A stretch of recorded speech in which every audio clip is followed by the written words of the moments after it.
Andhra Pradesh assembly ఎన్నికల సందర్భంగా ఇచ్చిన హామీలను కూటమి ప్రభుత్వం ఒక్కొక్కటిగా అమలు చేస్తుంది. సూపర్ 6 పథకాల్లో భాగంగా ఆర్టీసీ బస్సుల్లో మహిళలకు ఉచిత ప్రయాణ సదుపాయం కల్పిస్తామని చంద్రబాబు హామీ ఇచ్చిన విషయం తెలిసిందే. తాజాగా ఈ పథకం అమలుపై గన్నవరం ఎమ్మెల్యే ఎర్లగడ్డ వెంకట్రావు ట్విట్టర్లో కీలక ప్రకటన చేశారు.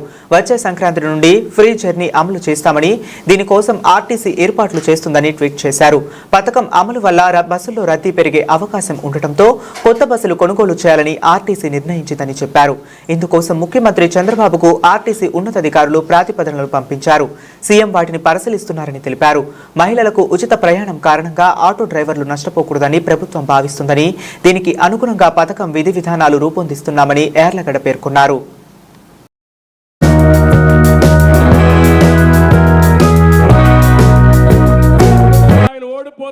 సర్వేలు వచ్చేసాయి. అందుకే నేను కూడా ఉచితంగా బస్సుల్లో ఆడబిడ్డలకు ప్రయాణ సౌకర్యం ఏర్పాటు చేస్తాను. బాగానే ఉంది, ఇచ్చాను. ఇప్పుడు ఆయన ఓడిపోతాడని సర్వేలు వచ్చేసాయి. అందుకే నేను కూడా ఉచితంగా బస్సుల్లో ఆడబిడ్డలకు ప్రయాణ సౌకర్యం ఏర్పాటు చేస్తాను. బాగానే ఉంది. వాళ్ళ దగ్గర దోచుకున్న నిత్యావసర వస్తువుల ధరలు పెరుగుతాయి. ఎవడిస్తాడు ఆ డబ్బులు తిరిగి? కరెంటు ఛార్జీలు దోపిడీ చేశారు. ఎవరిస్తారు ఆ డబ్బులు తిరిగి? పన్నులు పెంచి విపరీతంగా చేశారు. ఎవరిస్తారు ఆ డబ్బులు?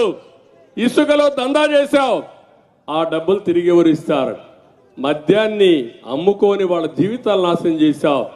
ఇవన్నీ క్షమించరాని నేరాలని చెప్పి కూడా నేను మీకు తెలియజేస్తున్నా. అందుకే నేను ఒక మాట అన్నాను, మార్చవలసింది ఎమ్మెల్యేలు కాదు, మార్చవలసింది ఎవరిని?